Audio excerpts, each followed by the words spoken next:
Shalom jemaat yang terkasih, senang menyapa saudara sekalipun masih secara online. Ibadah dan CG masih kita adakan secara online, tetapi kami berharap itu tidak akan mengurangi rasa lapar dan haus saudara serta kerinduan saudara untuk membangun persekutuan dengan Tuhan. Bapak Ibu saudara sekalian, apabila saudara belum bergabung dengan CG secara online dan saudara ingin bergabung, maka saudara bisa menghubungi hotline CG yang tertera di layar di depan saudara ini. Dan di masa-masa yang penuh dengan tantangan ini, apabila saudara mempunyai pergumulan-pergumulan doa dan membutuhkan bantuan doa, saudara bisa mengisi formulir dan saudara dapatkan formulir itu secara online juga. Yaitu saudara tinggal mengetiknya gms.church/form, maka di situ tersedia formulir bantuan doa. Saudara bisa mengisinya, maka kami akan masukkan saudara di dalam list yang perlu didoakan. Bapak Ibu saudara sekalian, persembahan merupakan bagian dari ibadah kita kepada Tuhan. Dan saudara bisa memberikan persembahan saudara melalui rekening yang tertera di layar di depan saudara ini. Dan minggu ini adalah minggu perjamuan kudus. Persiapkan diri saudara, perjamuan kudus akan kita adakan setelah firman Tuhan disampaikan. Karena itu persiapkan diri saudara untuk ikut ambil bagian di dalam perjamuan kudus ini, dan saya percaya hadirat Tuhan akan menjamah saudara dimanapun saudara berada.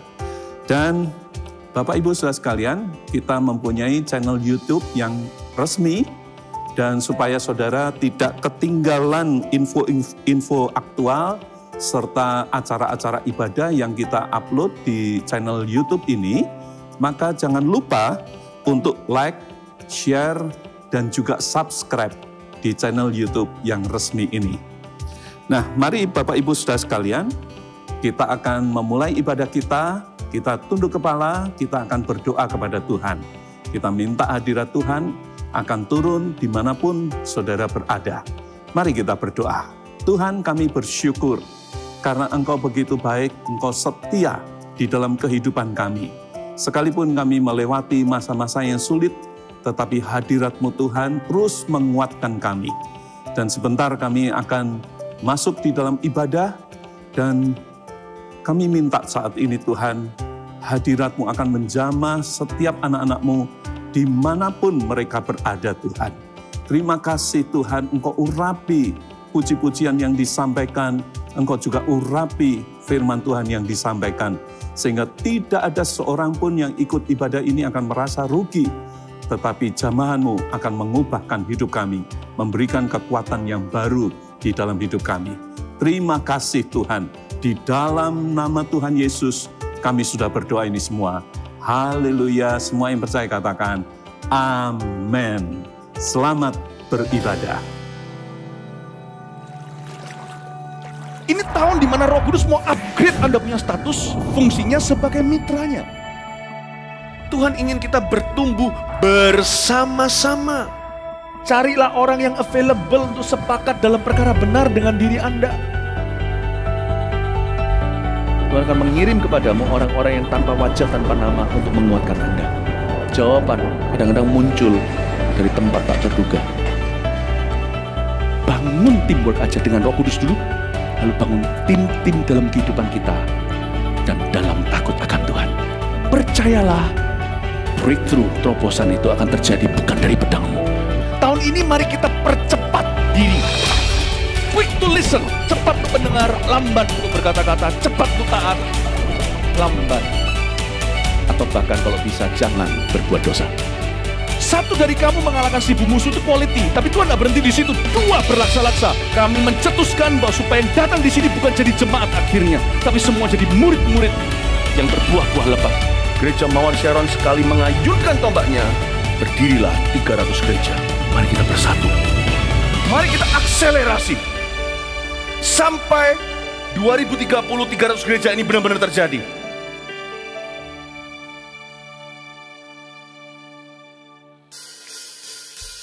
Welcome home semuanya, welcome to the church. Mari kita bersama-sama memuji Tuhan, come on! Woo!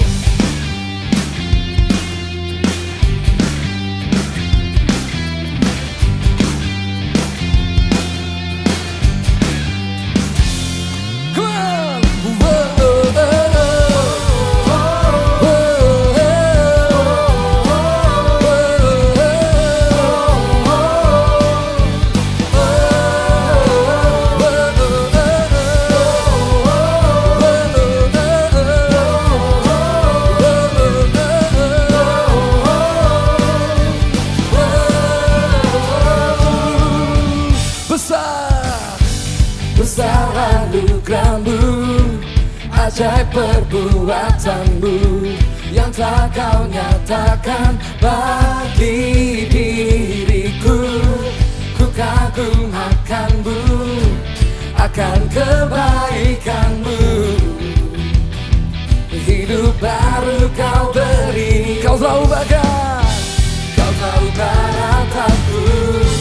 Jadi tarian, hapuskanlah dosa dan masa laluku.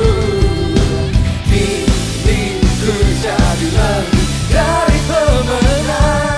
Come on, sekarang ku bersuka, sekarang ku bernyanyi. Ku berikan hidupku bagimu, bagi kemuliaanmu. Seorang kemenangan kau berikan bagiku. Hidupku takkan sama lagi, ku jadi lebih dari pemenang.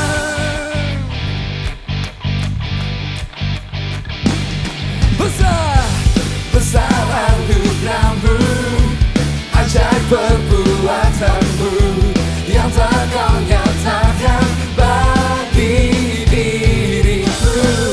Ku kagum akanmu, akan kebaikanmu.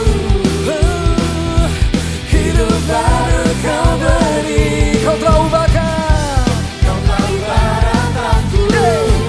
Jadi tarian, hapuskanlah dosa dan masa laluku. Kini ku jadi lebih dari pemenang. Sekarang ku bersuka, sekarang ku bernyanyi. Ku berikan hidupku bagimu, bagi kemuliaanmu. Suara kemenangan kau berikan bagiku. Hidupku takkan sama lagi, ku jadi lebih dari pemenang.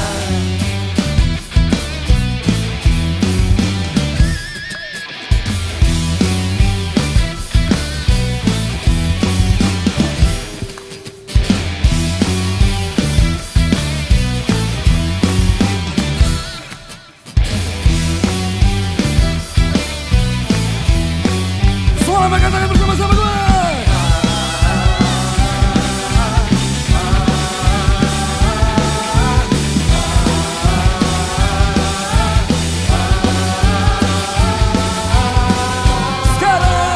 Sekarang ku bersuka, sekarang ku bernyanyi. Ku berikan hidupku bagimu, bagi kemuliaanmu. Suara kemenangan kau berikan bagiku. Hidupku takkan sama lagi, katakan jadi lebih dari pemenang. Come on, 1, 2, 3, go. Sekarang ku bernyanyi, ku berikan hidupku bagimu, bagi kemuliaanmu. Suara kemenangan kau berikan bagiku. Hidupku takkan sama lagi, ku jadi lebih dari pemenang.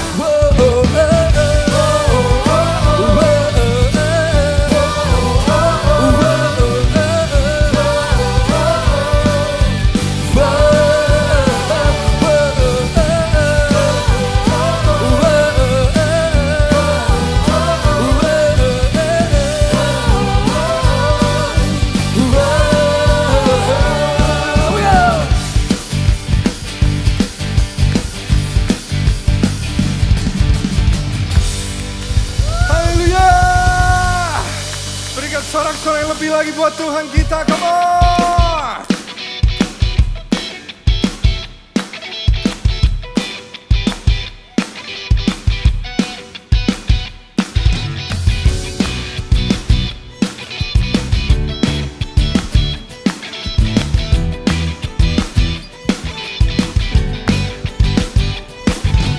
Hanya kau menjunanku, hidupku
bersama-sama, come on.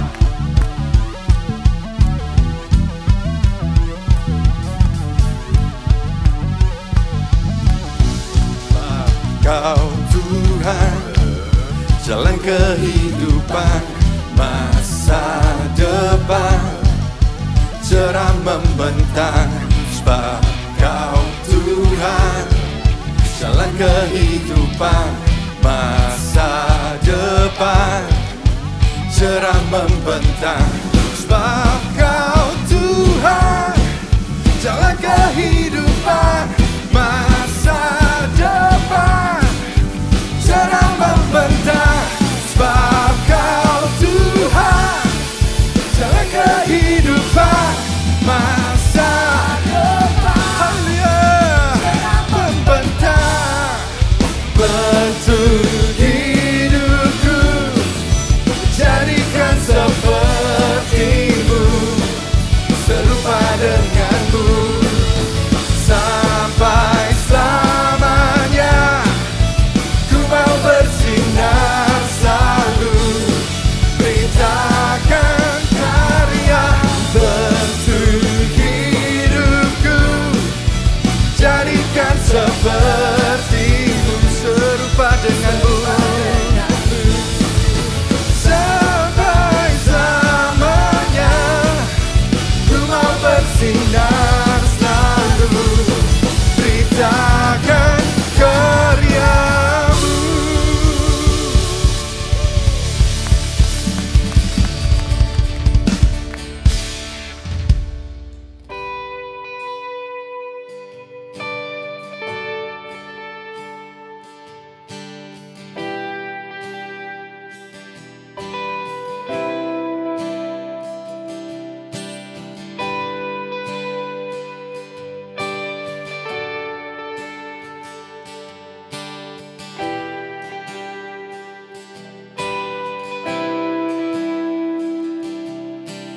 King of the universe, humble Himself, died on the cross,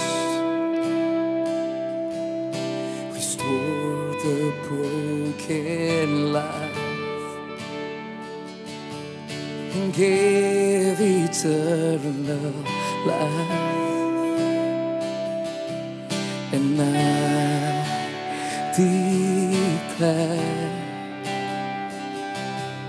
and I declare, Jesus, tower of strength, Jesus, tower of victory, Jesus, tower of hope. You hold my future, you hold my future, Jesus,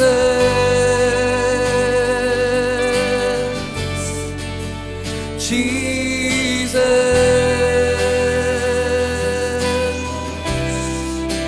Jesus,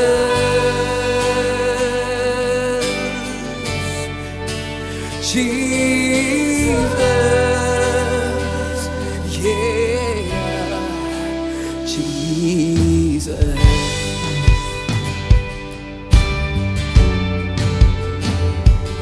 Oh,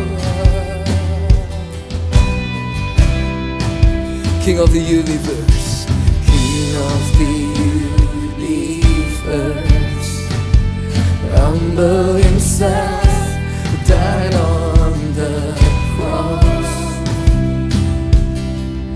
restore the broken life,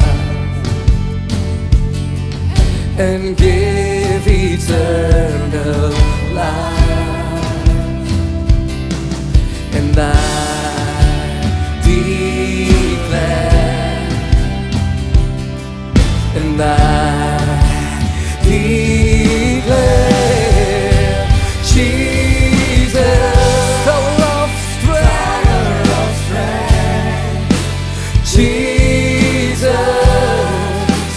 tower of victory.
tower of victory.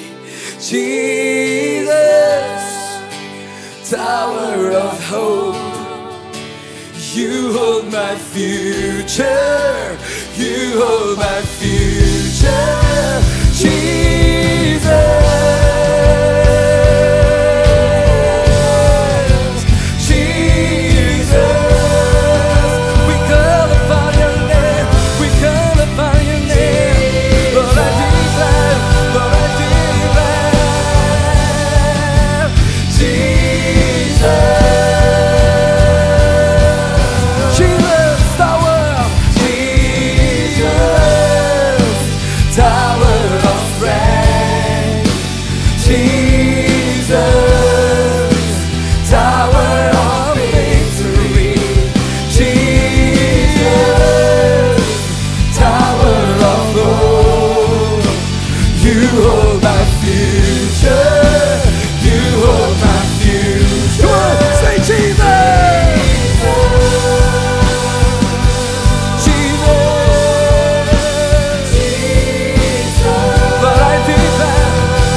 Jesus, name above all names, you are worthy to be praised. We give you glory, we give you honor, we give you our praise. We praise your name with all our heart. We magnify your name forever.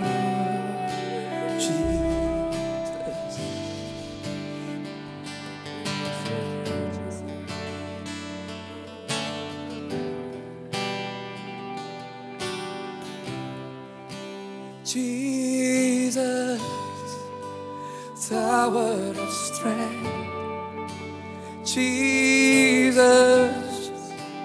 tower of victory. Jesus, tower of hope. You hold my future. You hold my future. Jesus, call upon his name. Jesus, call upon his name. Jesus,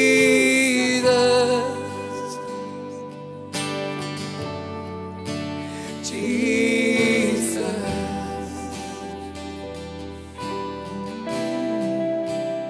Jesus.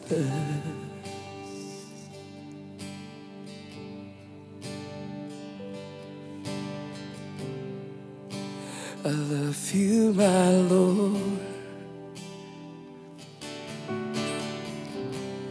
Only you that I need.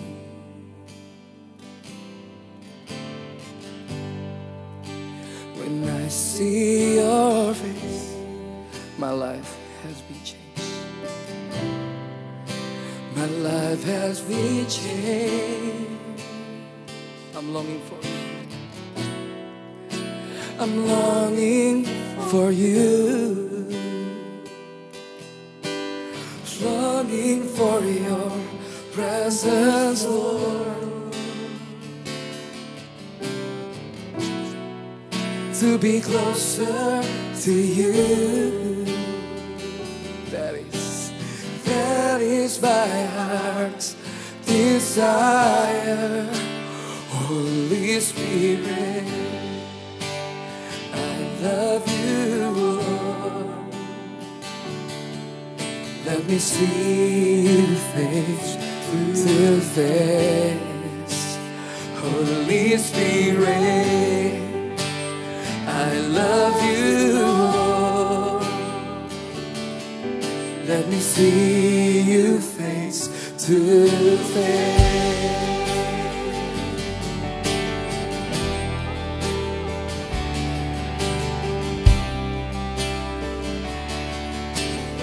Let me see you face to face.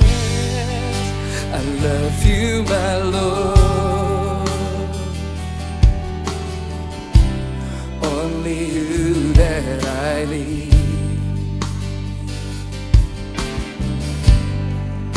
When I see your face, sama-sama katakan, my life will be changed. My life will be changed. I'm longing for you. Longing for your presence, Lord.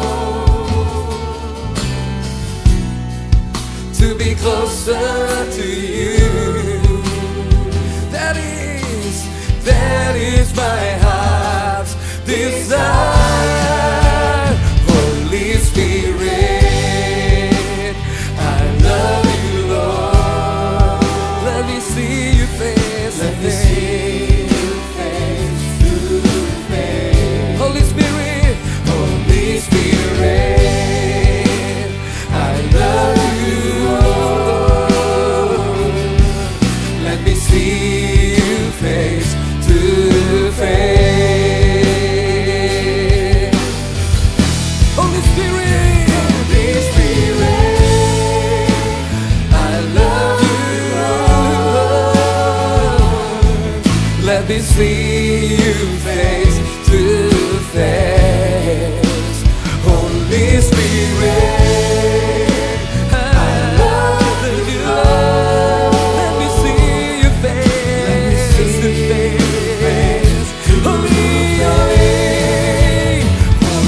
Spirit, I love you, Lord. Let me see you face to face. Holy Spirit, I love you, Lord. Let me see you face to face to face. Come on, Holy Spirit, I love you, Lord. Let me see you face to face. Holy Spirit, I love you, Lord. Let me see you face to face. Let me see you face to face. Let me see you face to face.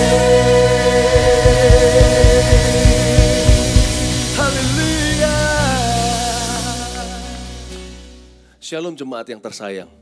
Kita persiapkan diri untuk perjamuan kudus. Dan saat ini, hosti dan anggur di tangan saya. Anda bisa cari di rumah juga, di mana Anda berada, sesuatu yang menyerupai. Yang penting adalah hati kita tertuju ke Kristus. Simbol ini bisa diurapi. Kita siapkan hati sama-sama untuk menerima kehendak Allah, untuk tunduk kepada putranya Yesus Kristus ketika mengambil perjamuan kudus. Kita nyanyikan satu lagu terlebih dahulu agar hati kita semakin dipersiapkan. Yesus Tuhan dan Allah kami,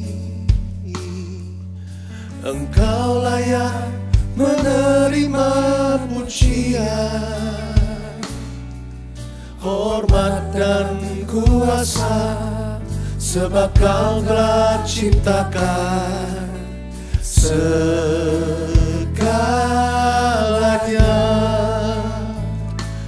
Oleh karena kehendak-Mu, semuanya itu telah ada dan diciptakan untuk kemuliaan-Mu.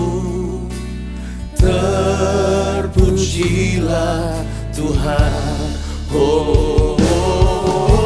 Hosana, terpujilah Tuhan, terpujilah Tuhan Yesus.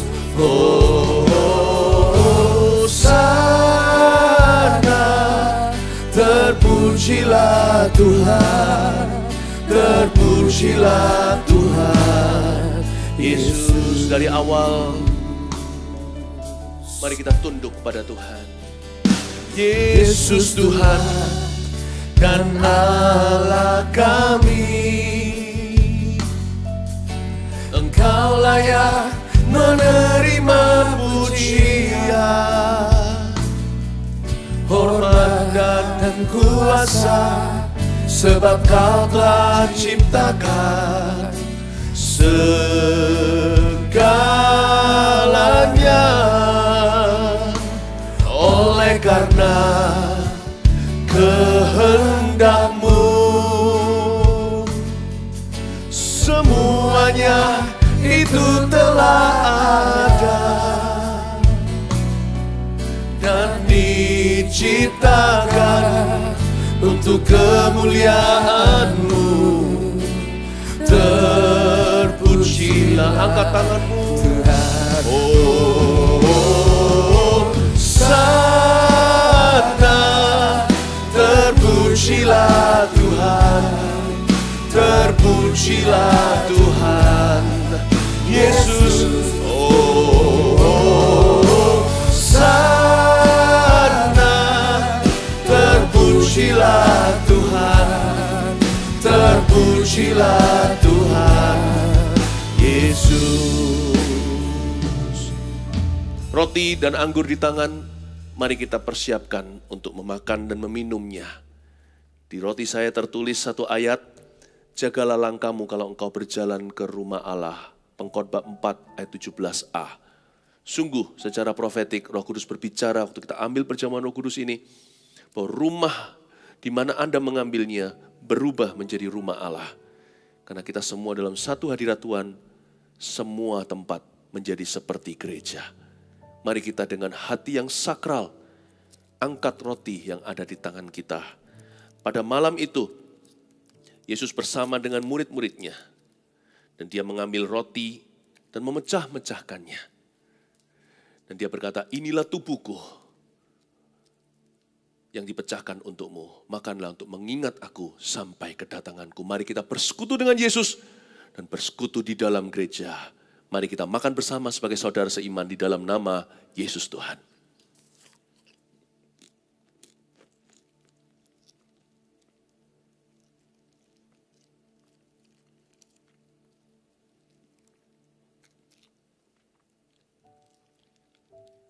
Anggur di tangan kita adalah cairan biasa. Namun kita percaya itu melambangkan darah Tuhan Yesus yang berharga. Jikalau ada di antara jemaat yang hari ini merasa tertuduh, guilty sesuatu, Ingat kata-kata Yesus, aku sudah mengampunimu. Pergilah dan jangan berbuat dosa. Aku tidak akan menuduhmu. Pada malam itu, ketika Yesus Kristus mengambil cawan, dia berkata kepada murid-muridnya, inilah darah perjanjian yang ditumpahkan, dicurahkan untuk dosa umat manusia. Minumlah sebagai suatu ingatan akan kasih sayangku dan pengorbananku. Dan supaya engkau mengingatnya hingga aku datang kembali. Mari kita meminumnya dengan kuasa ilahi. Tuhan mengampuni dosa setiap kita. Mari meminumnya dalam nama Yesus.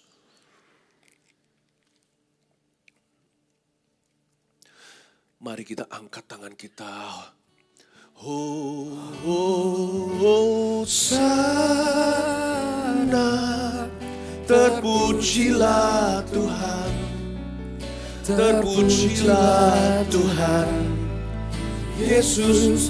Hosana,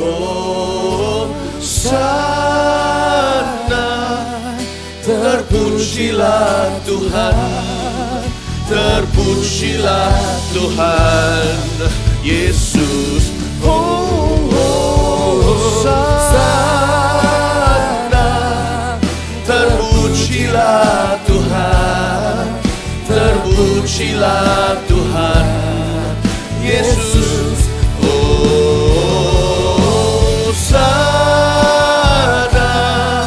terpujilah Tuhan. Terpujilah Tuhan. Sekali lagi Yesus, angkat hatimu.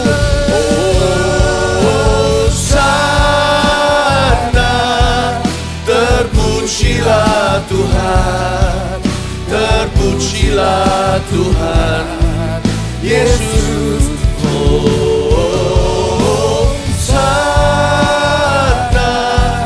terpujilah Tuhan. Terpujilah Tuhan Yesus. Terpujilah Tuhan. Terpujilah Tuhan.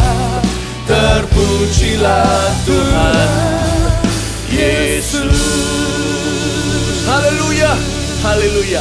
Selikkan mata hati setiap kami untuk kami bisa melihat Tuhan dalam kehidupan kami.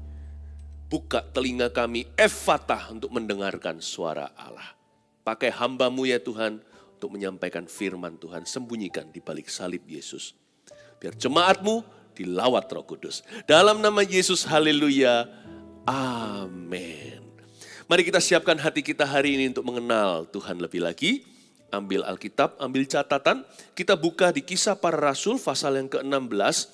Saya beri judul sharing saya akhir pekan ini, menemukan kehendak Allah.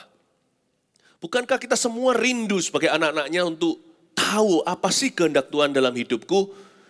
Dalam pekerjaan, ya kan? Memilih pasangan hidup. Untuk anak-anak kita, bagi orang-orang muda, ambil jurusan apa, masa depannya gimana. Atau dalam ministry pelayanan, sebenarnya mana sih kehendak Tuhan bagi saya? Apakah talenta karuniaku? Kita semua ini ingin tahu, karena gak ada satupun di antara manusia yang tahu masa depannya. Masa depan mungkin bisa tersembunyi, tapi kehendak Tuhan pasti diwahyukan bagi hati yang mencari. Kita belajar dari Rasul Paulus. Gimana dia menemukan kehendak Tuhan selanjutnya dalam kehidupannya. Kita baca dulu ceritanya. Saya ambil dari cerita waktu Paulus menyeberang ke Makedonia. Di provinsi itu ada satu kota yang dia tuju, yaitu Filipi. Belum ada gereja waktu itu, tapi Paulus ke situ karena dia seorang church planter, seorang perintis jemaat. Maka Tuhan tuntun langkah kakinya untuk menggenapi rencana Allah. Dan setiap kita juga punya panggilan. Dan Tuhan akan tuntun kaki kita juga untuk menggenapinya.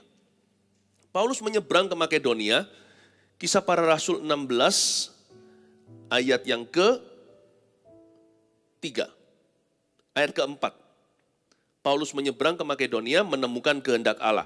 Dalam perjalanan keliling dari kota ke kota, Paulus dan Silas menyampaikan keputusan-keputusan yang diambil para rasul dan para penatua di Yerusalem, dengan pesan supaya jemaat-jemaat menurutinya. Demikianlah jemaat-jemaat diteguhkan dalam iman dan makin lama makin bertambah besar jumlahnya. Background story dulu, Paulus dan Silas ini diutus sama rasul-rasul di Yerusalem. Di pasal sebelumnya mereka barusan meeting atau musyawarah, ada mubes, musyawarah besar, rapat para hamba-hamba Tuhan. Dan Paulus Silas dijadikan utusan untuk pergi ke daerah-daerah khususnya non-Yahudi, untuk menyampaikan keputusan gereja di Yerusalem, yang termasuk di dalamnya bahwa umat Tuhan, gereja harus tetap memberitakan Injil, baik tidak baik waktunya. Dan juga diberikan sebuah instruksi untuk tidak lupa senantiasa membantu orang yang miskin dan lemah. Bahkan ada himbauan yang sifatnya desakan agar supaya tak satu pun anggota gereja terlibat dalam penyembahan berhala, hingga sesimpel-simpelnya makanan berhala yang disajikan.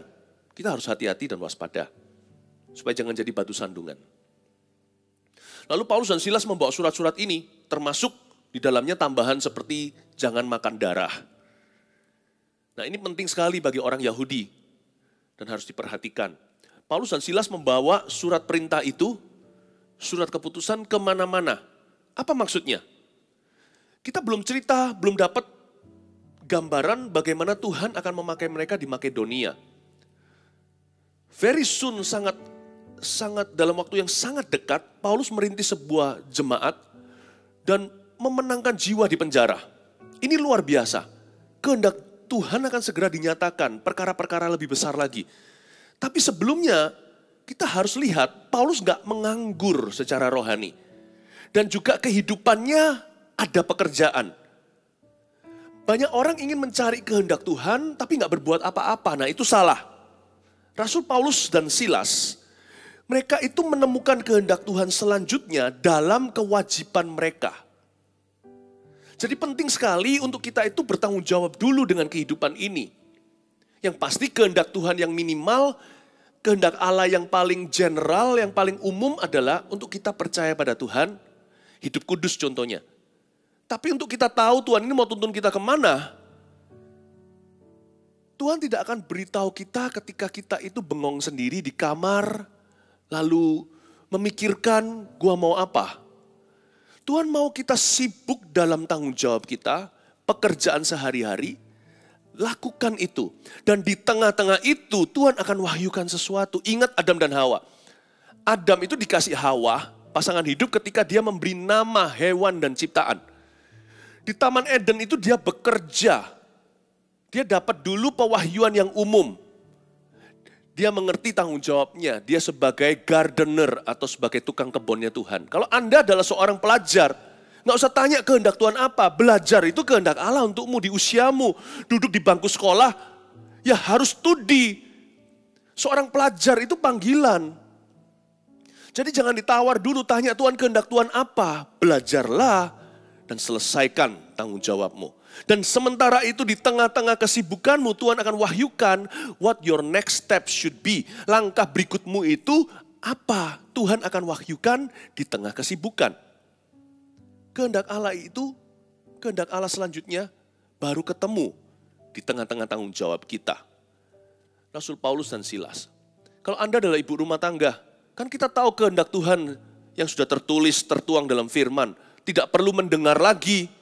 Kalau kita di jalanan lagi setir mobil, gak usah menunggu lampu. Ketika lampu merah menjadi hijau, gak usah tunggu Menteri Perhubungan. Gak perlu tunggu Menteri Lalu Lintas untuk beritahu, go. When it's green, then you go. Kan kita ambil SIM, sudah ada tesnya. Udah tahu bisa membaca lampu merah. Kalau Anda adalah ibu rumah tangga, sudah tahulah firman Tuhan berkata, hormat pada suami, layani family. Nah, di tengah-tengah kesibukan kita itu nanti, Tuhan akan wahyukan perkara-perkara lebih spesifik ke dalam kehidupanmu dan kehidupanku. Kalau kita adalah seorang pekerja, karyawan, tugas kita itu lakukan seolah-olah kepada Tuhan. Bukankah firman Tuhan ajarkan di surat Paulus juga? Hendaknya hamba melayani tuannya. Yang bengis pun harus dilayani, apalagi yang baik dan jujur. Terlebih lagi kalau saudara seiman. Lakukan itu seolah-olah untuk Tuhan. Jangan tanya apakah kehendak Allah. Bekerjalah dengan sungguh-sungguh, dengan jujur pula. Nah, nanti di tengah-tengah tanggung jawabmu itu, Tuhan wahyukan sesuatu. What your next step would be. Bagaimana investasi, menabung, kita harus melakukan apa, bagaimana mengelola kasih karunia. Tuhan akan berikan tuntunan demi tuntunan kepada orang yang mau bertanggung jawab sehari-hari. Paulus dan Silas nggak nganggur, mereka bekerja membawa surat perintah kemana-mana. Dan di tengah-tengah mereka sedang melakukan tugas mereka, Tuhan memberi mereka mimpi dan penglihatan. Ayat berikutnya, ayat 6. Mereka melintasi tanah Frigia dan tanah Galatia. Karena Roh Kudus mencegah mereka untuk memberitakan Injil di Asia. Ini bukan Asia, benua Asia sekarang, Asia Tenggara, Indonesia. Ini Asia, ini Turki maksudnya. Dan setibanya di Misia, mereka mencoba masuk ke daerah Bitinia. Tetapi Roh Yesus tidak mengizinkan mereka.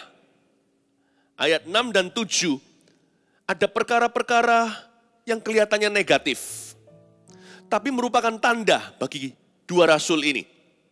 Mereka melintasi sebuah tanah Frigia dan di Galatia. Lalu Roh Kudus mencegah mereka untuk further going east. Mencegah mereka untuk pergi ke timur lebih jauh lagi. Dan setibanya di Misia mereka coba masuk ke daerah Bitinia. Sekali lagi Roh Kudus gak mengizinkan mereka. Garis bawahi di ayat 6 dan ayat 7. Karena Roh Kudus mencegah mereka. Lalu tetapi Roh Yesus tidak mengizinkan mereka. Saya ulang. Ada dua kalimat itu terhubung. Karena Roh Kudus mencegah mereka, di ayat 6, dan di ayat 7, tetapi Roh Yesus tidak mengizinkan mereka. Untuk menemukan kehendak Allah next dalam kehidupan kita, kita harus belajar untuk membaca tanda, namun jangan gegabah menafsirkannya. Paulus itu bukan satu kali, tapi dua kali setelah perencanaan matang-matang dengan Silas dan timnya, dia mau pergi ke arah Asia, mau masuk ke Bitinia, tanda-tanda rambu-rambu lalu lintas menunjukkan merahnya sorga. No, don't go there, jangan ke situ. Karena Roh Kudus mencegah mereka, pertama kali mereka penasaran. Ini kan ditulis oleh Dr. Lukas, salah satu companion, salah satu teman mission tripnya, Rasul Paulus. Tapi waktu mereka alami, karena ini ditulis kemudian, waktu mereka mengalaminya saat itu, mereka juga nggak yakin apakah ini kebetulan saja kita gagal masuk sana atau Roh Kudus berbicara. Karena itu ada ronde 2, dia mau masuk ke Bitinia, Roh Kudus tetap tidak mengizinkan mereka. Belajar untuk peka. Hari-hari ke depan ini minta tuntunan. Minta sama Roh Kudus untuk memberimu tanda. Tapi juga jangan malas. Banyak orang itu hanya suka tanda. Saya pernah sekali didatangi sama satu orang. Lalu dia berkata, tolong tanyakan Tuhan. Kalau saya ditanya sama orang itu, saya perlu kenal orang itu. Orang itu orang yang responsible nggak with his own life. Dia itu orang Kristen yang mengerjakan keselamatannya atau tidak. Kita selamat bukan karena pekerjaan kita. Tapi setelah kita diselamatkan, kita harus kerjakan iman kita. Dan pernah sekali saya ditanya sama anak muda ini. Tandanya, tanyakan Tuhan. Saya berkata sama dia, saya rasa yang kamu butuhkan bukan tanda. Yang kamu butuhkan adalah ketekunan dan kerajinan. Tapi tanda itu ada. Tanda itu ada. Tuhan itu gak akan membiarkan kita salah jalan. Karena ada banyak hal tidak ditulis di dalam Alkitab. Mau sekolah di Indonesia atau ke luar negeri, gak ada tertulis di Kejadian sampai Wahyu. Mau ngambil jurusan apa? Mau jurusan seni, IPA, atau teknologi, atau ekonomi. Pekerjaan itu atau ini, memang gak banyak orang hari ini punya privilege seperti itu, bisa memilih pekerjaan. Biasanya pekerjaan memilih dia. Tapi untuk kita terima atau tidak, yang ini P-nya bayarannya gak seberapa. Tetapi kelihatannya perusahaannya lebih stabil. Yang ini lebih spekulan. Kalau saya ambil lowongan tersebut. Tapi memang lebih banyak ruang untuk berkembang. Nggak ada tertulis di dalam firman Tuhan. Jadi kita untuk tahu gimana, kita harus tahu dulu bahwa hidup kita ini responsibel. Karena Tuhan tidak mau wahyukan sesuatu kepada orang yang malas. Kalau PR pertama tidak dikerjakan, Tuhan akan memberikan clue berikutnya. Kasih sayang itu cuma-cuma, Tuhan mengasihi kita apa adanya. Tetapi kepercayaan itu harus step by step. Siapa percayai, dapat dipercayai dalam perkara sederhana, dia akan diberi perkara yang lebih rumit, perkara yang lebih besar. Lalu setelah kita tahu kita sudah responsibel nih, hidup kita melakukan tanggung jawab kita sekalipun kita tidak sempurna dan tidak bebas dari kesalahan, masih banyak trial error dalam diri kita. Dalam usaha kita upaya untuk mencari kehendak Allah, Tuhan itu bisa menolong kita. Ya, kalau bahasa anak muda, bahasa sehari-hari dulu yang saya tahu, Tuhan itu suka ngefur anak-anaknya. Tanda itu diberi. Dan minta sama Tuhan tanda. Rasul Paulus pun butuh tanda. 2 kali bahkan. Setelah perencanaan matang-matang, dia upayakan sama Roh Kudus disetir ke arah yang berbeda. Sekali dia kira kebetulan, berikutnya dia mengerti, akhirnya dia memahami bahwa Roh Kudus punya rencana yang berbeda. Tuhan bisa bicara loh lewat tanda. Belajar membaca. Tapi juga jangan gegabah. Kata usaha sesuatu gak berhasil langsung berkata Tuhan tidak kehendaki. Cowok kejar cewek aja gak gampang menyerah. Tapi biasanya orang mencari kehendak Allah, kenapa kok gampang menyerah? Ya kita beritakan Injil kepada seorang teman. Tidak usah tanya itu kehendak Allah enggak, karena Alkitab mengatakan dengan jelas Tuhan tidak menghendaki seorang pun binasa. Tapi kan kita nggak tahu ini tepat waktu, sekarangkah waktunya atau besok. Waktu kita jangkau teman kita ajak berita, kita bawa berita Injil kepada dia, kabar baik, kita tawarkan kasih Yesus, ditolak lalu berkata, ya memang mungkin itulah tanda dari Tuhan, saya nggak perlu injili orang itu. Kok gampang menyerah? Apalagi tertulis dalam Alkitab jelas-jelas bahwa itu kehendak Allah. Jangan gegabah. Untuk kita tahu tanda itu dari Tuhan atau bukan, nggak bisa hanya ronde 1. Kadang-kadang berapa kali. Dan kita harus mendekatkan diri kepada Tuhan demikian rupa hari-hari ini untuk belajar peka dan untuk semakin peka. Saya berdoa umat Tuhan semakin peka, bukan semakin bebal. Itulah sebabnya peruncing telinga rohani. Hati-hati gunakan kuping. Jangan masuk gosip, fitnah, kata-kata yang hal-hal yang percuma, yang sia-sia, dan yang merupakan sampah di dalam diri kita. Yang kita butuhkan sekarang itu tuntunan. Saya berdoa di dalam nama Yesus, jemaat semakin dibuat sensitif terhadap Roh Kudus di hari-hari kemudian ini. Karena bumi semakin tidak pasti, dunia semakin gonjang-ganjing. Tapi umat yang mengenal Allahnya akan tetap kuat dan akan bertindak.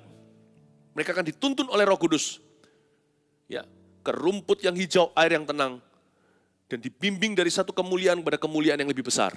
Itulah ahli waris, warisan bagi anak-anak Tuhan yang hidup dengar-dengaran. Nah, seperti yang saya katakan tadi, Tuhan bicara sama Paulus dan Silas di tengah-tengah kesibukannya membawa surat perintah. Di dalam task atau tugas sehari-hari yang mereka miliki dan mereka jalankan, Tuhan memberikan tuntunan baru.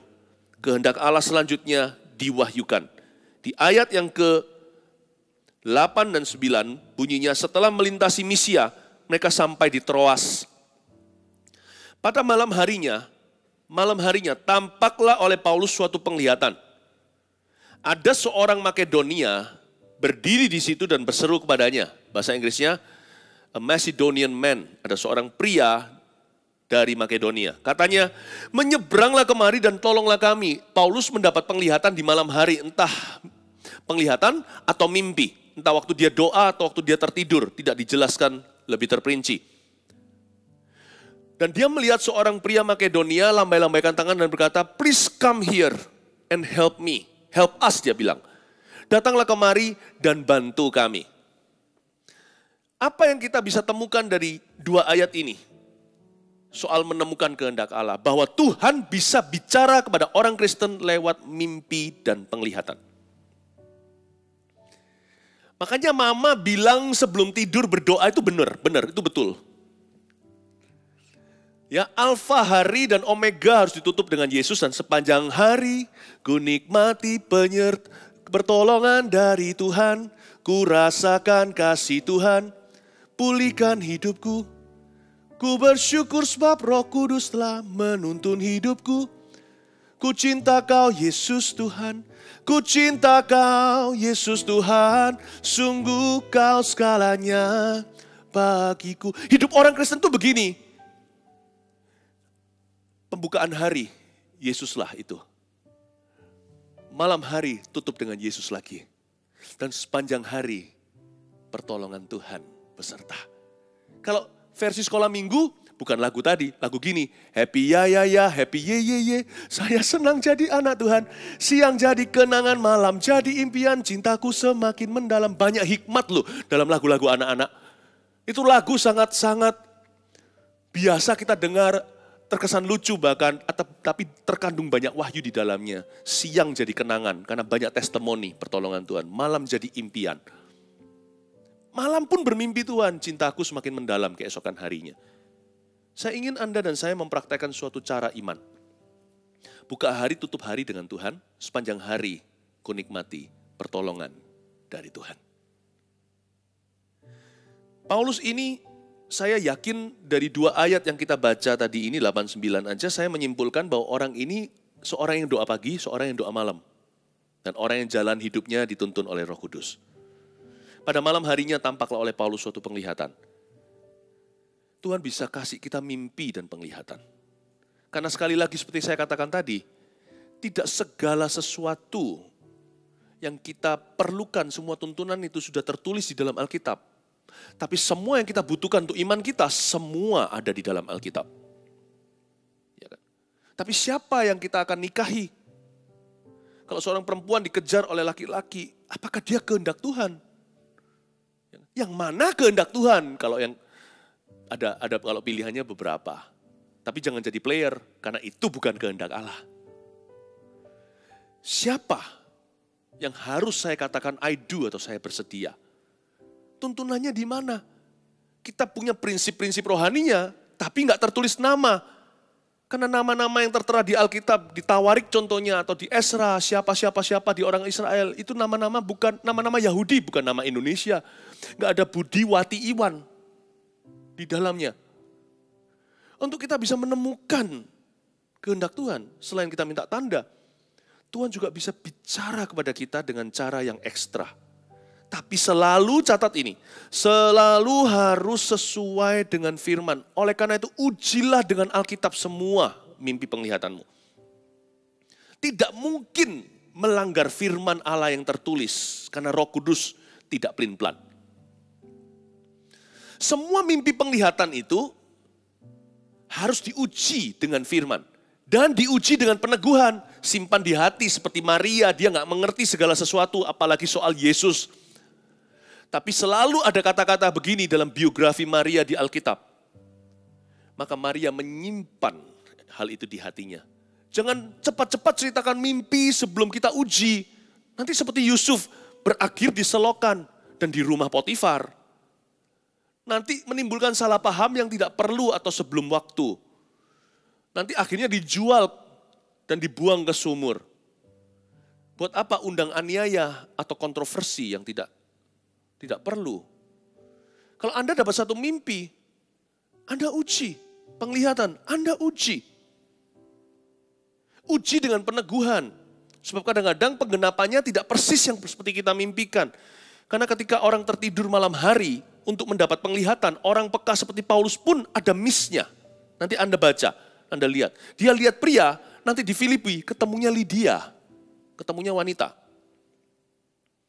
Kita bisa miss. Karena orang mimpi itu kan semua kejadian siang hari terekam di alam bawah sadar. Dan mungkin mimpi kita dari Tuhan itu segini, tetapi lemaknya segitu. Hal-hal yang gak perlu juga ngikut-ngikut karena otak kita main trik dengan diri kita. Roh Kudus bicarakan lewat tubuh yang gak sempurna. Badan kita ini loh gak sempurna, brain kita juga gak sempurna, memori kita juga gak sempurna.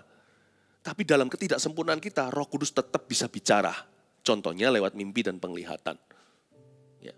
Apalagi kalau itu dapat mimpi, siapa jodohnya, jangan bangun tidur, ku terus mandi, langsung telepon si dia dan berkata, kamulah jodohku, Tuhan berkata. Diam saja, tunggu waktu kalau memang dia adalah jodohmu. Cinta tidak akan bertepuk sebelah tangan, pasti akan disambut. Karena cinta gak bisa dipaksa. Nanti kalau sudah menikah, boleh deh cerita. Atau sudah tunangan gitu aja lah minimal. Paling tidak bisa ngomong sama pasangannya, aku pernah mimpi tentang kamu. Tapi jangan pakai mimpi penglihatanmu untuk memanipulasi. Tuhan bisa bicara lewat mimpi. Pernah Tuhan bicara lewat mimpi kepada saya tentang seseorang. Ketika saya sampaikan, ini bukan soal perjodohan, kalau begini-begini gak pernah. Saya terhadap istri saya aja gak pernah begitu waktu saya kejar dia.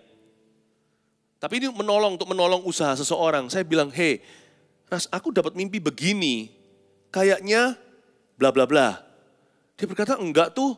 Lalu dia cek, saya bilang, saya selalu akhiri kalau sharing beginian. Kalau firman Tuhan, saya enggak perlu memberikan apology atau tidak ada permintaan maafan. Saya akan sampaikan demikian firman Tuhan, ayatnya di sini. Kasih firman Tuhan. Karena firman Tuhan ini sudah lengkap. Alkitab ini sudah final. Tapi kalau itu berupa sebuah pewahyuan ekstra mimpi penglihatan dan itu berupa pesan pada seseorang, saya sampaikan dengan hati-hati, bijaksana dan rendah hati, saya bilang begini pada akhirnya. Tapi ini mimpi ya, harus diuji, benar atau enggak. Kalau sampai salah, saya minta maaf, saya yang enggak sempurna. Tapi kalau saya tidak bicara, siapa tahu benar, nanti saya salah di depan Tuhan. Saya sampaikan orang itu cek dan recheck kembali apa yang terjadi, sesuai dengan mimpi saya atau tidak. Saya minta kami berdua menguji, sungguhan dia kembali dan berkata, ternyata benar pastor, yang Anda mimpikan itu kejadian. Lalu setelah itu dia berkata terima kasih dan sebagainya, saya berkata, oh saya hanya alat, tidak usah berterima kasih dengan saya, wong saya sendiri tadi juga nggak pasti. Tapi saya merasa nggak mungkin saya mimpi begini. Paham maksud saya? Tuhan bisa bicara lewat mimpi dan penglihatan, tapi harus diuji dengan peneguhan, bukan hanya dengan firman. Rendah hati untuk menguji mimpi. But it's beautiful kalau ada orang Kristen yang tidak percaya mimpi penglihatan, ya sayang. Ya nggak apa-apa sih. Dengan Alkitab aja cukup. Tapi kalau orang dekat dengan Alkitab, pasti rohnya dibuat juga semakin peka. Dan Tuhan bisa bicara lewat tanda, Tuhan juga bisa bicara lewat pewahyuan-pewahyuan seperti ini. Yang pasti pewahyuanmu tidak boleh mengubah firman Tuhan loh ya. Oh saya mimpi atau dapat penglihatan seorang malaikat datang dari sorga dan berkata Yesus itu bukan Tuhan. Yesus itu ciptaan. Ya memang juru selamat, tapi dia itu manusia, 100% manusia bukan 100% Allah, terkutuklah. Bukan hanya mimpimu, malaikat itu yang datang kepadamu juga terkutuklah. Jangan mengubah firman. Meneguhkan firman iya. Dan menuntun kita ke jalan kebenaran. Tapi malam hari itu Paulus dapat mimpi. Makedonia. Karena Makedonia tidak disebut oleh Musa, Yosua, Abraham pun gak pernah. Apalagi Nuh. Gak ada di kitab-kitab Nabi. Paulus kan di perjanjian baru. Makedonia. Kami dari Makedonia. Come. Please come. Tentunya dia uji. Lalu kita lihat sekarang ayat berikutnya. Di ayat yang ke-10. Buka bersama saya. Setelah Paulus melihat penglihatan itu, nah ini yang penting sekarang, hikmatnya di sini. Setelah Paulus lihat penglihatan itu, then what? Untuk menemukan kehendak Allah itu loh, what's next? Berikutnya apa? Setelah Paulus melihat penglihatan itu, segeralah kami mencari kesempatan untuk berangkat ke Makedonia. Nggak salah. Ada resiko salah nggak? Ada. Tapi Paulus melangkah dengan iman. Dia berangkat ke Makedonia. Karena Alkitab tidak melarang dia berangkat ke Makedonia. Tidak pernah ada surat begini atau suatu firman di kitab Yesaya. Jangan pergi ke Makedonia. Nggak ada. Atau Rasul Paulus. Nggak ada dalam nubuatan Yesaya, Yeremia, Yehezkiel semua. Jadi dia ambil keputusan pribadi untuk melangkah dulu. Karena ini nggak salah. Tapi juga nggak tentu ini benar 100%. Jadi dia nggak tahu. Tapi dia melangkah dengan iman. Dia buat perencanaan. Karena dari penglihatan itu kami menarik kesimpulan bahwa Allah telah memanggil kami untuk memberitakan Injil kepada orang-orang di sana. Garis bawahi, kami menarik kesimpulan. Kami menarik kesimpulan itu mayoritas perasaan. Tetapi absolut 100% dia nggak tahu jelas atau nggak tahu pasti. Ayat 11, lalu kami bertolak dari Troas dan langsung berlayar ke Samotrake. Dan keesokan harinya tibalah kami di Neapolis. In pursuing what could be God's will for your life. God's perfect will for your life. Dalam mengejar apa yang mungkin adalah kehendak Allah yang sempurna dalam kehidupanmu, ada stase-stasenya, tetap ada prosesnya. Paulus harus bertolak dari mana, berlayar ke situ, keesokan harinya tiba lagi di tempat yang lain. Ada sebuah perjalanan. Ya. Karena itu butuh ketetapan hati, butuh iman. Hidup kita ini hidup karena percaya, bukan karena melihat. Lah kalau kehendak Allah itu harus dilihat dulu. Lah kita semua kan 100% tahu, kan tidak perlu iman lagi. Ada ruang untuk kesalahan, tapi kesalahan itu bukan kesalahan moral, bukan kesalahan firman. Kalau kita tiba-tiba mencuri apa yang menjadi hak milik orang lain, dan kita berkata mungkinkah kehendak Allah, itu salah kaprah. Itu salah fatal. Karena Alkitab berkata sendiri, salah satu daripada perintah Tuhan, 10 perintahnya Musa, lewat Musa itu sudah sangat jelas sekali. Jangan mencuri, jangan berzina, jangan membunuh. Gak mungkin Roh Kudus pelin-pelan, Roh Kudus yang menghembusi ayat-ayat itu. Masa sekarang membisikkan yang berlawanan di telingamu dan telingaku. Namun demikian, kalau kita gak tahu pasti itu gak apa-apa. Asal kita tidak salah kaprah, seperti saya katakan tadi, tidak fatal, bukan moral. Dan bukan firman Tuhan, bukan salah alkitabiah. Karena itu butuh iman. Kami menarik kesimpulan, lalu kami bertolak dari dan langsung ke dan keesokan hari tiba di. Dari situlah kami ke Filipi, kota pertama di bagian Makedonia ini. Suatu kota perantauan orang Roma, di kota itu kami tinggal beberapa hari. It must not have been easy for Paul. Pasti nggak gampang bagi dia. Dia pergi berapi-api. Wow, orang Makedonia haus dan lapar. Tapi waktu dia sampai di kota terbesar atau kota pertama di Makedonia itu alias Filipi. Waktu dia masuk ke situ ada pelangnya. Ini nggak ada di Alkitab tapi tertulis dalam sejarah. Ya, ini semua in history. Ada tulisan no new religion is welcome. Tidak ada agama baru yang welcome di sini. Get out. Kok lain dengan mimpinya ya? Makedonia lambai-lambai tangan dan berkata, please come, welcome. Sampai di situ, pelang pertama, kayak di Indonesia juga sama kan, kalau kita naik mobil jalan darat, kota tertentu, kota apa, kota yang suci dan ibadah. Lalu kota apa, kota yang bersih. Kota yang apa, setiap kota selalu punya slogan sendiri. Yang ini slogannya, no religion, welcome. No new religion, welcome. Kalau dia nggak punya iman dan ketetapan hati, dia pasti akan menyerah dan berkata, gua salah ya. Ada orang itu gampang tertuduh, dikit-dikit salah ya. Karena memang dia beranjak kurang tanggung jawab dengan hidupnya. Makanya itu buat keputusan apapun nggak mantap. Membuat langkah apapun tidak ada ketetapan hati. Orang yang nggak komitmen, orang yang nggak setia, nggak loyal. Orang yang nggak punya fighting spirit, yang gampang menyerah. Dan juga yang suka beralasan. Orang yang kondisional atau yang gampang sekali dipengaruhi. Kalau andai kata kita ini pengaruh hawa, kita ini bukanlah remote AC yang bisa menentukan 18 atau 21 derajat Celcius yang kita mau ruangan itu terasa begitu. Tapi kita ini lebih seperti termo untuk suhu tubuh. Kalau orang itu panas, 39,5, kita jadi 39,5. Kalau orang itu sehat, 37,2, maka 37,2. Kita ini pelin-pelan, tidak punya pendirian. Mending saya jadi remote-nya Tuhan. Saya set iklimnya 18, maka ruangan itu yang ikut sama remote itu. 18 derajat Celcius atau 20. Itulah sebabnya pewahyuan selanjutnya dalam kehidupanmu bukan pewahyuan dasar. Pewahyuan dasar itu keselamatan. Tanggung jawab sehari-hari, itu sudah diberi. Pewahyuan-pewahyuan selanjutnya di dalam kehidupan kita untuk menemukan kehendak Allah yang sempurna dan disempurnakan, itu diberikan pada orang yang bisa tanggung jawab dulu dengan apa yang dia sudah tahu. Dan dia akan diberitahu sama Tuhan apa yang dia belum tahu. Lewat mimpi, penglihatan, tanda, bahkan. Paulus tidak mudah menyerah. Apa yang kita bisa simpulkan dari ayat-ayat yang barusan kita baca? Catat ini, kita harus berani mengambil keputusan yang baik dan keputusan yang bertanggung jawab. Meskipun kita tidak pernah tahu 100% apakah itu kehendak Allah yang sempurna dalam kehidupan kita? Kalau jangan membunuh, jangan mencuri, percaya Yesus, ya kan? Bertobat, yang itu 100% tahu pasti. Tapi sekolah di mana? Kita mau punya anak berapa? Yang baru menikah? Lalu dan sebagainya. Bicara tentang spesifikasi tuntunan Tuhan dalam kehidupan kita sehari-hari, atau perencanaan kita 1 tahun mendatang,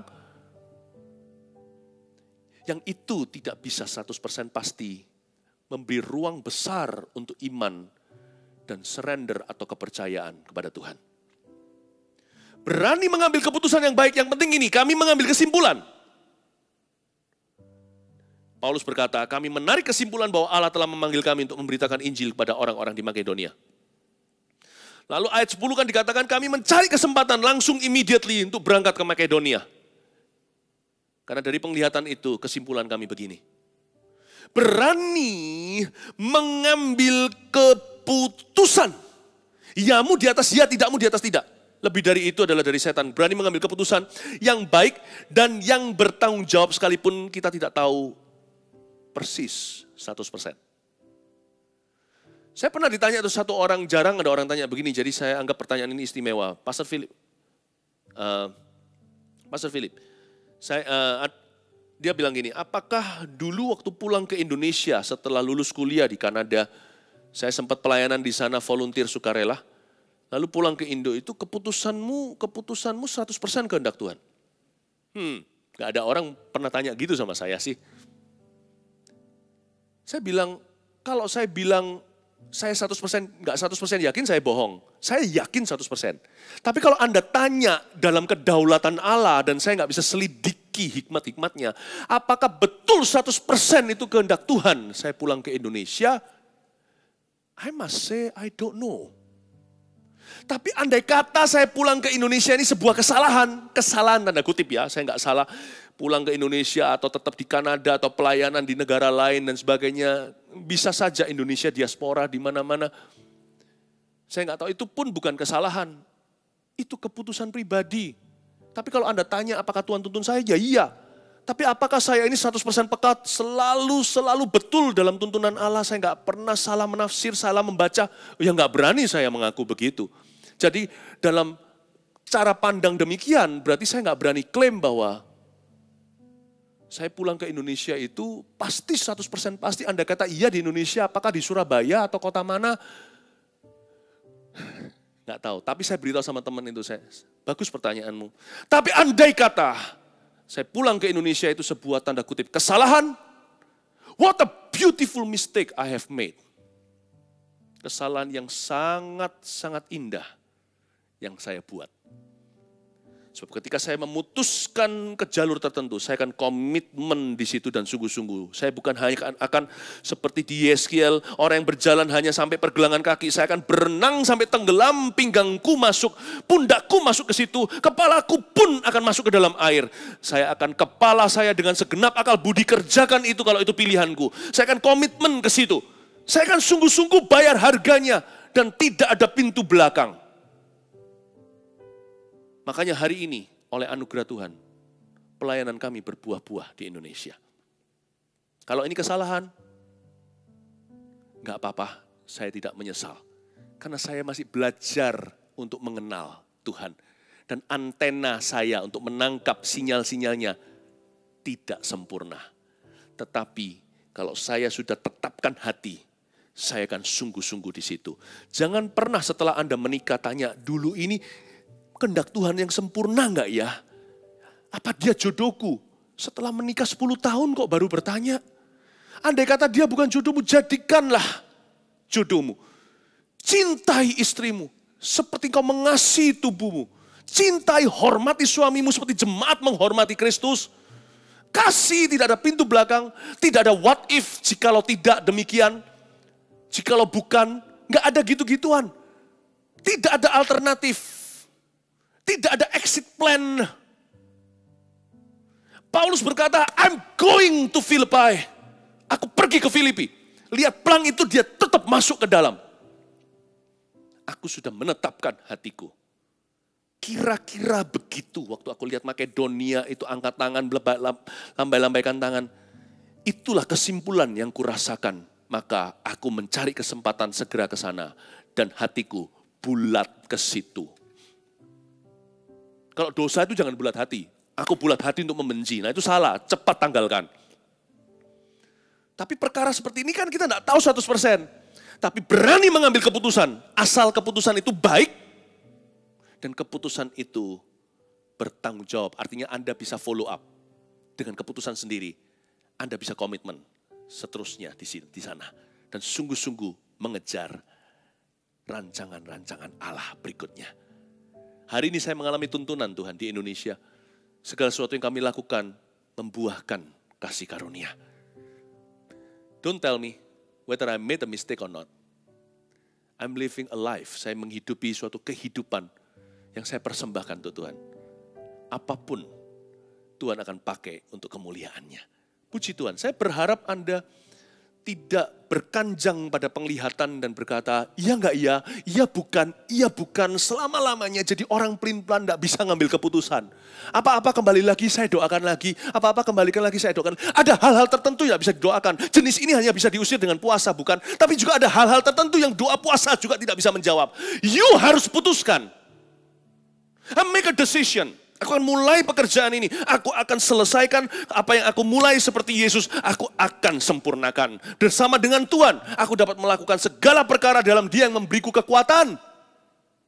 Kalau Dia adalah pasanganku, Dia masuk kriteria, yaitu cinta Tuhan, sesama iman, tidak menjadi pasangan, tidak sepadan. Kalau saya lihat kecocokan dan segalanya, semua geronjalan pasti terjadi, konflik, perbedaan. Maka kita akan hadapi satu persatu. Setiap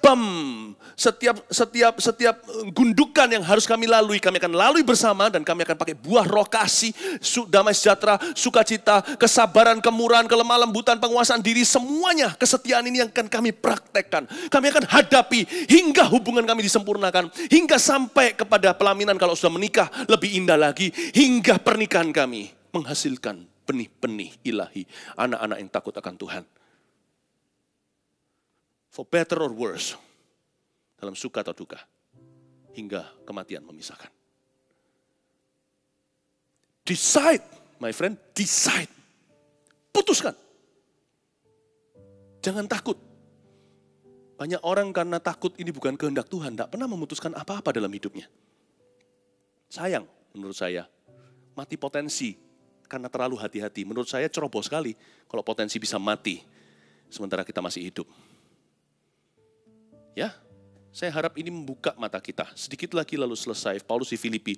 Pada hari Sabat kami keluar pintu gerbang kota. Ini indah sekali. Di sini twist atau disinilah the twist of the story. Kami menyusur tepi sungai dan menemukan tempat sembahyang Yahudi atau sinagoga. Yang biasanya kurang lebih hampir 10 kakak, kepala keluarga. Laki-laki semua yang kumpul. Tidak pernah perempuan. Perempuan tidak boleh sebenarnya. Enggak terlalu diizinkan ke sinagoga. Yang sudah kami duga ada di situ. Setelah duduk kami berbicara kepada perempuan-perempuan yang ada berkumpul di situ. Perempuan-perempuan, bukan diskriminasi. Tapi kok enggak sesuai mimpi? Kan pria Makedonia. Apalagi enggak sesuai dengan aturan sinagoga. Ini kan di luar negeri. Di Filipi, bukan di Yerusalem, bukan di Israel situ. Tapi perempuan-perempuan yang kumpul kok bukan kakak, kok ibu rumah tangga, lakinya mana? Paulus cari-cari itu pria Makedonia yang dia lihat dalam penglihatan. Seorang dari perempuan itu yang bernama Lydia turut mendengarkan. Kok yang welcome itu kelihatannya kok perempuan? Seorang dari perempuan-perempuan itu namanya Lydia. Ia seorang penjual kain ungu dari kota Tiatira yang beribadah kepada Allah. Tuhan membuka hatinya sehingga ia memperhatikan apa yang dikatakan oleh Paulus.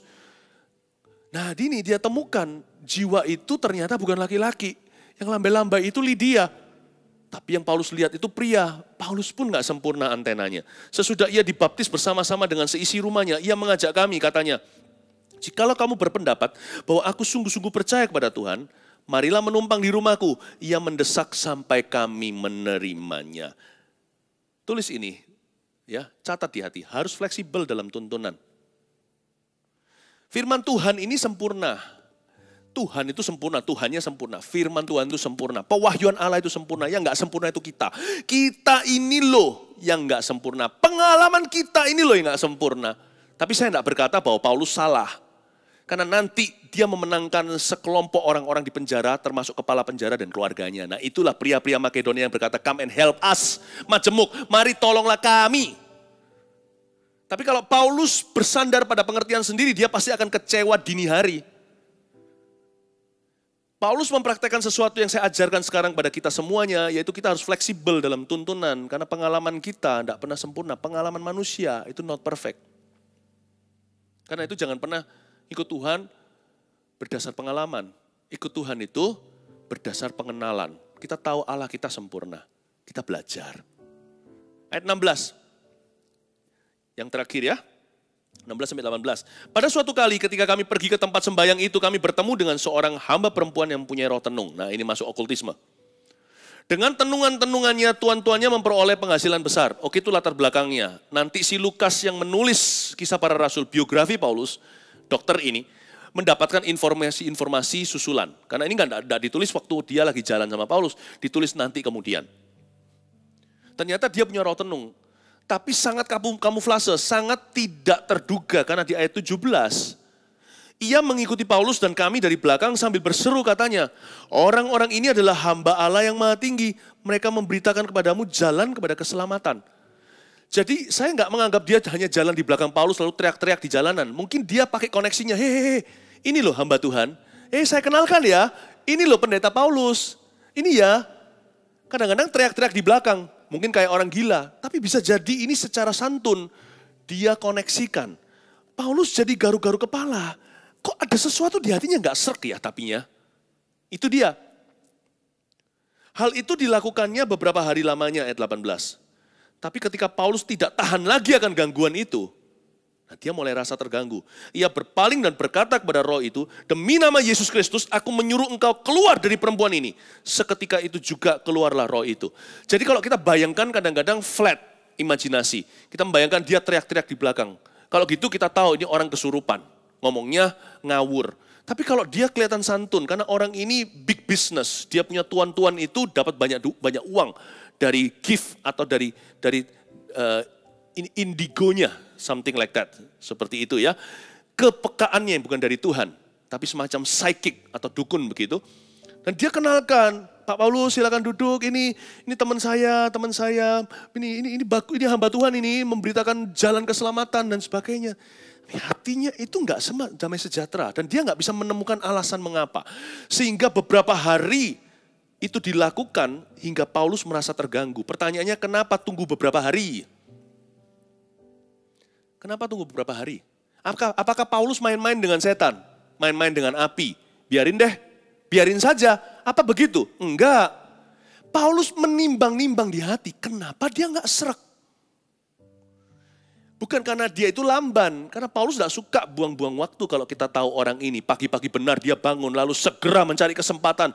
Langsung pergi ke Makedonia, cari kota terbesar, Filipi di sana. Paulus bukan orang yang suka lelet. Saya bertanya waktu baca ayat ini, kepingin ketemu Paulus gitu, di sorga tanya suatu hari. Kenapa kok tunggu beberapa hari, tapi nggak usah tunggu nanti. Roh Kudus berikan pencerahan. Karena Paulus menimbang di hati, dia nggak serak tapi nggak bisa menjelaskan kenapa. Oleh karena itu, catat baik-baik poin saya terakhir, bahwa menemukan apa yang bukan kehendak Tuhan dalam hidupmu dan hidupku itu sama penting dengan menemukan kehendak Tuhan dalam hidup kita. Discovering what is not God's will is as important as discovering His will, as finding His will, His perfect will for you and me.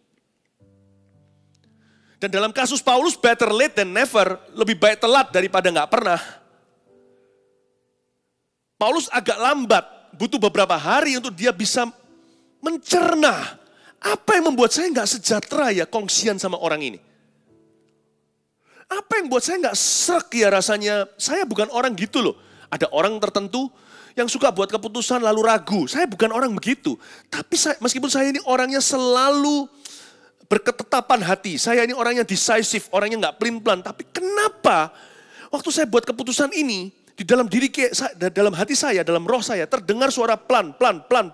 Bukan pelin-pelan, pelan-pelan. Ada suatu, kalau pelin-pelan kan sifat, Plannya saja di dalam hati kita, PLAN. Terus didengungkan pelan, seolah Roh Kudus berkata pelan-pelan. This is not my will. Ini bukan kehendakku. Jadi untuk menemukan apa yang bukan kehendak Tuhan, itu penting sekali dalam hidupmu. Dalam segala sesuatu, pergaulan, persahabatan, hubungan, pekerjaan, pelayanan, everything. Aplikasinya bawa sendiri. Rema ini akan jadi tuntunanmu sehari-hari. Dalam kasusnya Paulus dia agak lambat, tapi lebih baik daripada nggak pernah dia buat keputusan tegas. Paulus berpaling pada orang itu dan berkata, aku tidak mau berhubungan dengan kamu. Dalam nama Yesus, be gone from my life. Pergilah dari kehidupanku. Saya kasih beberapa hikmat. Dalam keadaan yang Anda tidak bisa jelaskan, kenapa tidak serg dan damai sejahtera, tahan posisimu. Jangan mundur dulu, tapi jangan maju. Beli waktu, buy time. Ya, time out, beli waktu. Dan setelah Anda cerna, mungkin Anda diskusikan dengan keluarga, suami istri, biarkan kompak dulu, atau cari nasihat rohani. Daripada orang-orang bijaksana, bisa saudara seiman, bisa pendeta, gembala Anda yang bisa dipercaya. Dan setelah Anda menimbang-nimbang, beli waktu bukan? Tahan posisi di situ. Kalau akhirnya Anda merasa ini bukan kehendak Tuhan, atau ini kehendak Tuhan, setelah Anda mencerna di dalam jiwa, dalam roh Anda, kembali lagi ke poin sebelumnya. Beranilah mengambil keputusan yang baik dan yang bertanggung jawab. Meskipun kita tidak tahu 100%. Kalau kita beli waktu tahan posisi, lalu kita kembali ke poin sebelumnya, berani ambil keputusan to make a decision, jangan menyesal nanti. Belajar setelah mencerna, berani memutuskan ya atau tidak. Yamu sudah dengan pertimbangan, tidakmu dengan pertimbangan pula. Percayalah Tuhan beserta. Saya berdoa di dalam nama Yesus, agar mata kita tertuju sungguh-sungguh hari-hari ini kepada Tuhan. Karena hari-hari seperti ini, meskipun banyak sekali goncangan, tapi juga banyak kesempatan buat anak-anak Tuhan. Tujukan matamu kepada Kristus. Ya, dan taatlah kepada firman yang Anda dan saya sudah tahu. Maka Roh Kudus pasti akan menuntun kita ke rumput yang hijau, air yang tenang, dan jalan kemenangan. God bless you. Mari kita sama-sama datang ke hadirat Tuhan. Sekali lagi. Mataku tertuju padamu, segenap hidupku ku serahkan padamu. Bimbing aku masuk rencanamu,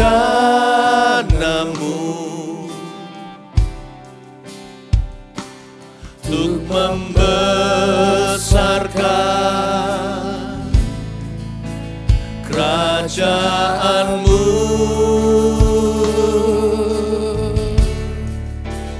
Ku mau mengikuti kehendak-Mu ya Bapa. Ku mau selalu menyenangkan hati-Mu. Nyanyikan sekali lagi sebagai doa kita kepada Tuhan. Mataku tertuju, mataku tertuju padamu, segenap hidupku ku serahkan padamu. Pejamkan matamu, nyanyi ini. Bimbing aku, bimbing aku masuk rencanamu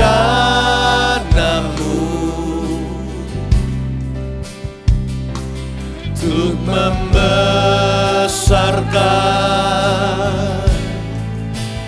kerajaanmu.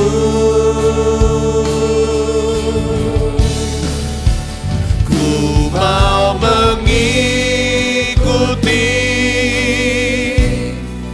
kehendak-Mu ya Bapa. Ku mau selalu menyenangkan hati-Mu. Mataku tertuju padamu, mataku tertuju padamu. Segenap hidupku ku serahkan padamu. Bimbing aku masuk rencana-Mu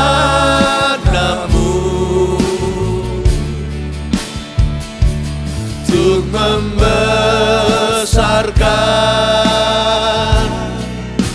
kerajaan-Mu.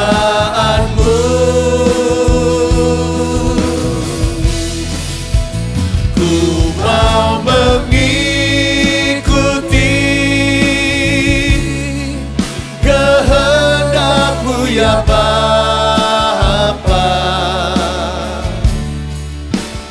Ku mau selalu menyenangkan hati-Mu. Ku mau mengikuti kehendak-Mu ya Bapa. Ku mau selalu menyenangkan hati-Mu. Ku mau mengikuti-Mu, nyatakan kehendak-Mu Tuhan. Ku mau mengikuti kehendak-Mu ya Bapa. Ku mau selalu menyenangkan hati-Mu. Ramaya sandaraya maya rarara maya se biara lamaya sandaramo. Mari kita semua sembah Dia. Oh ramaya se rarara maya sandaramo inana lamaya sandarara maya sandarara maya so inana lamaya sandarara maya se. Mari menyembah Dia, masuk lebih dalam, minta kepekaan, minta tuntunan Roh Kudus. Roh Kudus ada di sini, serahkan hidupmu. Orang magapaya sadana maya sadana maya maya maya maya so. Inana maya sadana maya se. Inana maya lamo.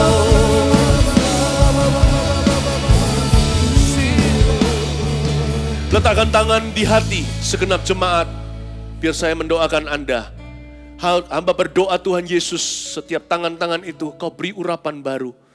Apapun yang mereka kerjakan ya Tuhan Yesus, Kau berikan tuntunan. Hati itu Kau isi ya Tuhan Yesus dengan Roh Kudus-Mu lebih lagi. Berikan kasih, damai, sejahtera, sukacita yang selalu menyertai.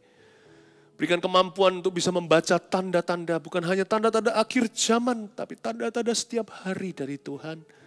Berikan kepekaan ya Tuhan Yesus, tuntun ya Tuhan. Urapi telinga, kuping rohani kami untuk bisa menangkap sinyal-sinyal dari Roh Kudus. Beri mimpi dan penglihatan, mimpi-mimpi yang baik dari Tuhan, bahkan peringatan. Hamba berdoa ya Tuhan, hubungan umat dengan firman Tuhan, dengan Alkitab ini ya Tuhan, semakin meningkat di hari-hari ke depan. Karena hanya ini yang tidak goyang dan tidak goncang. Terima kasih Tuhan, berkati setiap keluarga, every family. Hamba berdoa, let your will be done. Biarkan kehendak Tuhan yang jadi. Kerajaan-Mu datang. Hamba minta kepada Tuhan Yesus. Bahkan umat Tuhan yang paling baru, yang masih bayi rohani sekalipun. Jadikan peka ya Tuhan Yesus.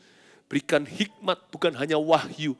Bisa terima pewahyuan, tapi juga hikmat di lapangan. Untuk bisa membawa diri dan mengelola pewahyuan yang diterima. Mimpi dan penglihatan, supaya kami tidak salah jalan. Tidak jadi orang aneh, tidak menjadi orang yang ngeroh Tuhan. Tapi menjadi orang yang bertanggung jawab di mata Tuhan.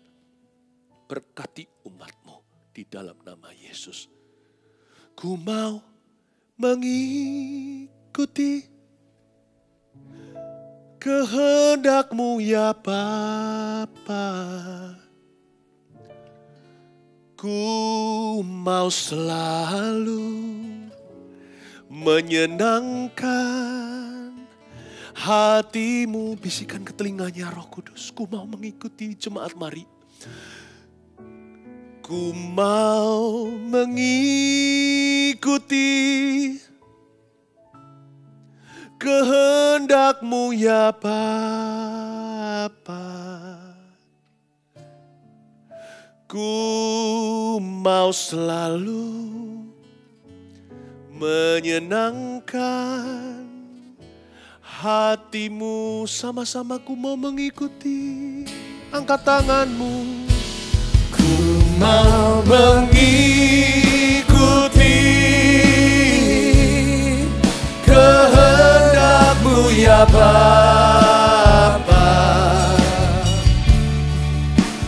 Ku mau selalu menyenangkan hati-Mu. Ku mau selalu menyenangkan hati-Mu.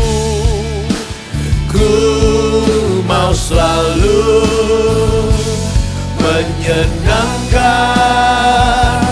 hati-Mu. Ku mau selalu, ku mau selalu menyenangkan hati-Mu. Haleluya, haleluya, haleluya. Haleluya, biar Tuhan memberkati Anda dan saya, umat-Nya, dengan hadirat Tuhan yang meningkat. Terima kasih untuk hari ini kami bisa beribadah di rumah Tuhan dalam hadirat-Nya. Mari kita angkat tangan untuk menerima kasih karunia di akhir ibadah. Berkat Allah Bapa selalu menyertai-Mu, berkat Tuhan Yesus dan berkat Roh Kudus.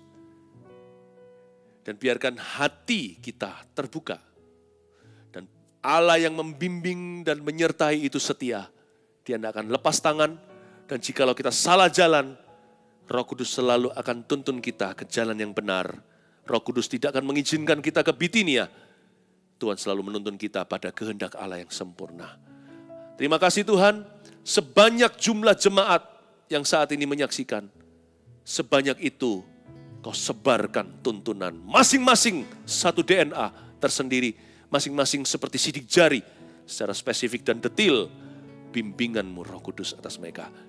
Bawalah damai sejahtera, dan Tuhan memberkati akhir pekan ini menjadi hari yang sukacita. Dalam nama Yesus, haleluya, amin. Tuhan memberkati. Dimulai dari Dia, sumber kasih. Untuk semua karya tangannya yang mulia, tanpa terkecuali. Lebih dari sekedar kemauan dan keberanian, kami memutuskan melangkah untuk menjadi berkat bagi sekeliling. Kami mempersiapkan diri, fokus, berlari pada tujuan. Kami memegang erat setiap kepercayaan yang telah diletakkannya, tidak peduli besar ataupun kecil.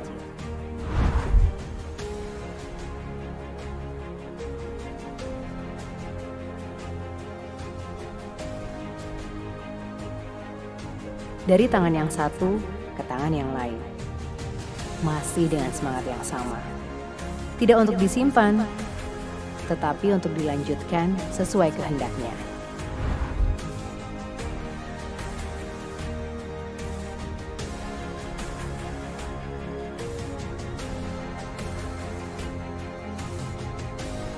Berkat dan tanggung jawab yang kami terima, membuat kami terus berlari untuk memenuhi kota dan bangsa dengan kesejahteraan dan kebaikan Tuhan.